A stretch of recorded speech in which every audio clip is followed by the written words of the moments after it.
Sometimes the news stories that make the least sense on the surface start to make perfect sense once you follow the money. Let's take Chicago's South Shore apartment raid, right? 37 arrests, broken doors, terrified families, and what looks like a whole lot of damage control disguised as law enforcement. See, the building at 7500 South Shore Drive didn't belong to some cartel or gang.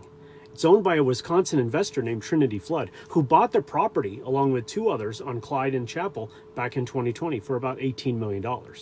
Since then, the portfolio's fallen apart, right? Tenants have reported dark stairwells, broken elevators, gas leaks, missing fire extinguishers, the kinds of thing that scream neglect, not management.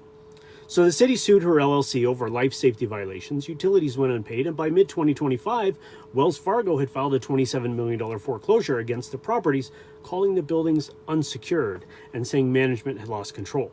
Then, 2 weeks after city inspectors visited the property, the Fed showed up.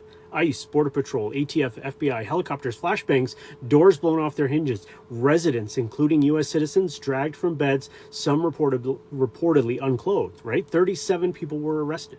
Federal officials called it a gang operation targeting Venezuelan migrants. But what's interesting isn't just who was arrested, it's what happened next. See, within 48 hours of that raid, movers were already on site clearing out apartments. A judge, meanwhile, was weighing whether to hand control of the building to a court-appointed receiver. See, the motion came from Wells Fargo, the same bank suing the owner. In other words, the building was collapsing financially. Then the raid happened, and the timing couldn't have been better for the people trying to take possession. See, now no one's saying the raid was planned to help anyone, right? But facts matter, and the facts line up in a way that raises real questions. Because sometimes it's not about who got arrested, it's about who benefited. And in this case, the destruction of property deep in foreclosure may have made one thing a whole lot easier: turning over control to someone else.